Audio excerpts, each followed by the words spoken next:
क्या आपके जीवन में तनाव और चिंता हावी हो रहे हैं? क्या आप भी चाहते हैं कि आपका मन हमेशा शांत और स्थिर रहे, चाहे परिस्थितियां कैसी भी हों? तो चलिए इस अद्भुत बौद्ध कहानी के माध्यम से जानते हैं कि कैसे हम अपने मन को शांति की ओर ले जा सकते हैं और जीवन के हर तूफान का सामना कर सकते हैं। पुराने समय की बात है। एक छोटे से गांव में एक साधु महाराज रहते थे। उनकी ख्याति दूर दूर तक फैली थी।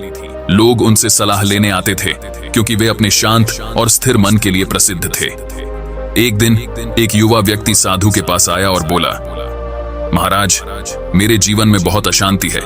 मैं जल्दी गुस्सा हो जाता हूँ और छोटी छोटी बातों पर तनाव में आ जाता हूँ। कृपया मुझे बताएं कि मैं अपने मन को कैसे शांत रख सकता हूँ। साधु महाराज ने उसे एक कटोरी दी और उसमें पानी भरने को कहा।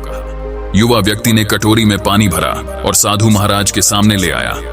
साधु महाराज ने कहा, अब इस कटोरी को लेकर गांव के चारों ओर घूमो, लेकिन ध्यान रखना कि पानी छलकने न पाए। युवा व्यक्ति ने वैसा ही किया।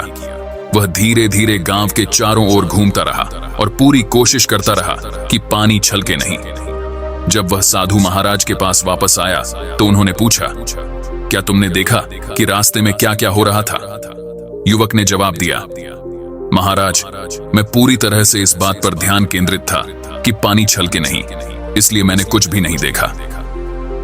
साधु महाराज मुस्कुराए और बोले, बस यही तुम्हारे प्रश्न का उत्तर है। जब तुम्हारा मन किसी एक चीज पर पूरी तरह केंद्रित होता है तो वह शांत और स्थिर रहता है। अगर तुम हर छोटी मोटी चीज पर ध्यान दोगे तो तुम्हारा मन अशांत रहेगा। अपने मन को स्थिर करो और उसे व्यर्थ की बातों से विचलित होने मत दो। युवक ने साधु महाराज की सिखाई विधि को अपने जीवन में अपनाना शुरू कर दिया। वह रोज सुबह ध्यान करता, अपने दिन की शुरुआत एकाग्रता से करता और हर काम में पूरी तरह से समर्पित हो जाता। धीरे धीरे उसके जीवन में शांति और स्थिरता आने लगी।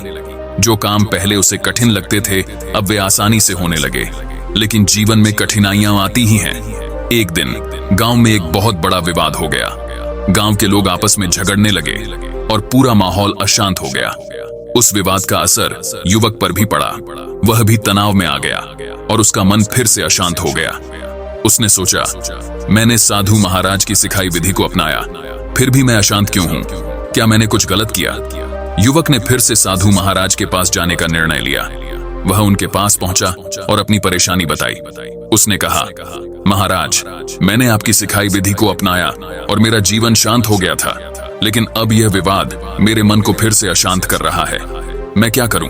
साधु महाराज ने गहराई से युवक की बात सुनी और फिर बोले, बेटा, ध्यान और एकाग्रता का अभ्यास करने से मन शांत होता है, लेकिन जीवन में ऐसी स्थितियां आती हैं जो हमारे मन को विचलित कर सकती हैं। यह सामान्य है, लेकिन तुम्हें याद रखना होगा कि शांति और अशांति दोनों तुम्हारे मन के भीतर हैं। फिर साधु महाराज ने उसे एक नदी के किनारे ले जाकर कहा, इस नदी को देखो।